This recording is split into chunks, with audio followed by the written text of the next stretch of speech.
주님께서 여러분과 함께 마테오가 전한 거룩한 복음입니다. 주님 영광 받으소서.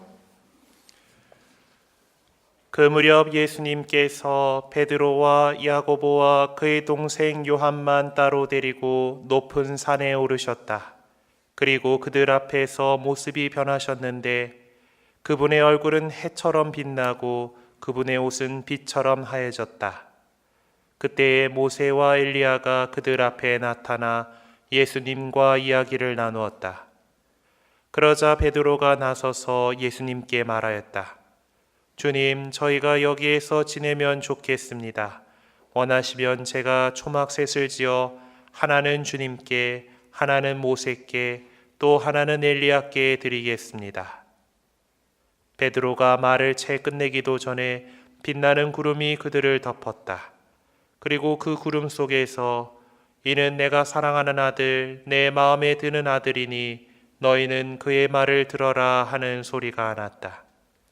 이 소리를 들은 제자들은 얼굴을 땅에 대고 엎드린 채 몹시 두려워하였다. 예수님께서 다가오시어 그들에게 손을 대시며 일어나라, 그리고 두려워하지 마라 하고 이르셨다.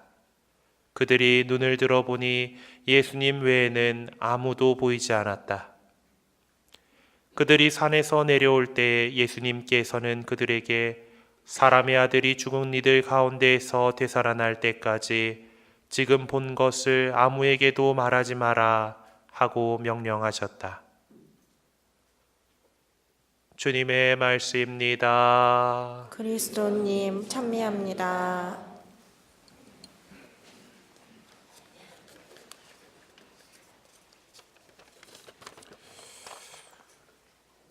오늘 말씀 전례를 관통하고 있는 주제는 어쩌면 부르심과 따름이라는 것에 대한 이야기일 겁니다. 우선 본 기도에서 저는 교회 공동체를 대표해서 이렇게 기도했습니다. 하느님, 사랑하시는 아드님을 따르라고 명하셨으니 하느님의 말씀으로 저희 믿음을 북돋아 주시고 영혼의 눈을 맑게 하시어 저희가 하느님의 영광을 바라보며 기뻐하게 하소서. 본 기도에서 드러나듯 우리는 하느님의 영광을 바라보며 예수 그리스도의 뒤를 따라가는 사람들입니다. 그래서 그런 부르심과 따름에 대한 이야기로 제1독서에서 아브라함이 주님의 부르심에 따라 나서는 장면을 우리는 들었습니다.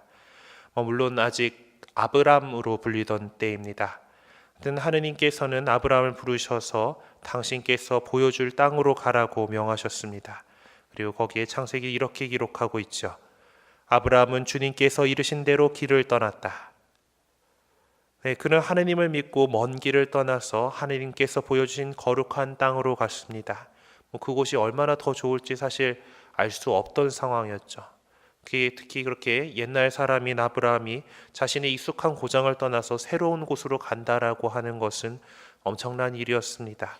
그래도 아브라함은 하느님을 믿고서 고생스러울 것 같은 그 길을 떠났습니다. 제2독서에서도 바오로 사도께서는 주님께서 우리들을 구원과 거룩한 삶으로 부르셨다고 증언하고 있습니다. 동시에 바오로 사도는 우리에게 권고하죠.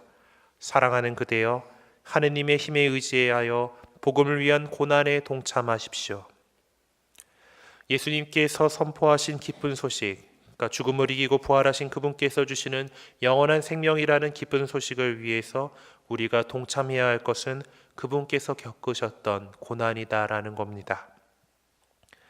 복음에서 예수님께서는 제자들 가운데에서 베드로와 야고보와 요한을 따로 부르셔서 높은 산으로 올라가셨습니다. 그리고 그들에게 하느님 나라의 거룩하고 복된 모습을 좀 미리 먼저 보여주셨죠. 그때 영광스러운 모습이 되신 예수님의 곁에는 율법을 대표하는 모세와 예언서를 대표하는 엘리야가 나타났습니다.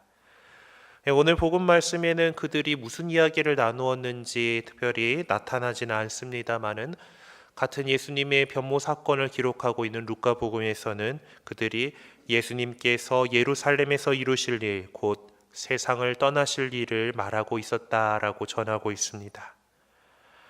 그 얘기를 그 상황에서 왜 굳이 했겠습니까? 부활의 영광은 그 순환과 죽음 없이는 이루어질 수 없기 때문입니다. 하느님께서는 우리들을 거룩한 삶으로 부르십니다.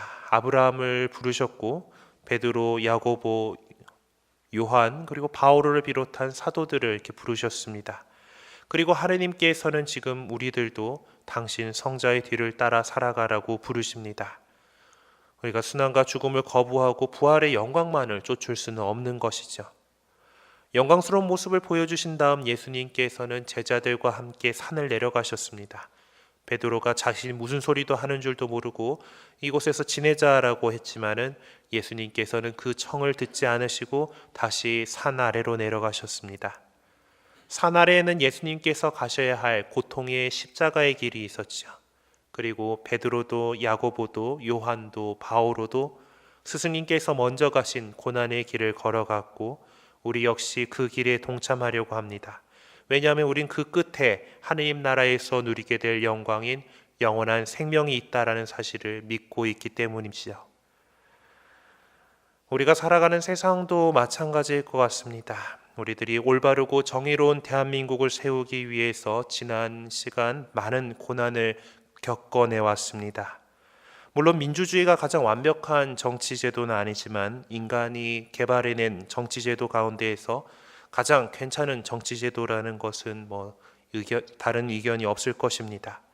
이 민주주의 이상을 실현하기 위해 대한민국 건국 이래 많은 사람들이 희생하였고 그 피와 땀으로 오늘날의 대한민국은 국민이 위험한 권력을 행사하는 대통령이 그 권력을 올바르지 행사하지 못했을 때 법 절차에 따라서 평화로이 국민이 그 권력을 회수할 수 있는 수준에 이르렀습니다. 하지만 우리 사회가 나아갈 길 역시 여전히 험난합니다. 하지만 우리 그리스도인들이 하느님 나라의 영광을 바라보며 이 세상에서의 모든 고난을 이겨내는 것처럼 우리 대한민국 사회도 그렇게 올바름을 실현해 나갈 것입니다. 그리고 그 과정에서 우리 그리스도인들이 역할을 해 나가야 하겠죠. 우리들이 끝까지 자신의 십자가를 지고 이 세상의 험난한 길을 성실히 걸어가 하느님의 영광을 누릴 수 있도록 우리의 믿음을 북돋아 주시기를 하느님 아버지께 청합시다. 또한 우리나라가 하느님 보시기에 좋은 나라가 될 수 있도록 은총으로 이끌어 주시기를 청하며 오늘 이 미사 정성껏 봉헌합시다. 잠시 묵상하시겠습니다.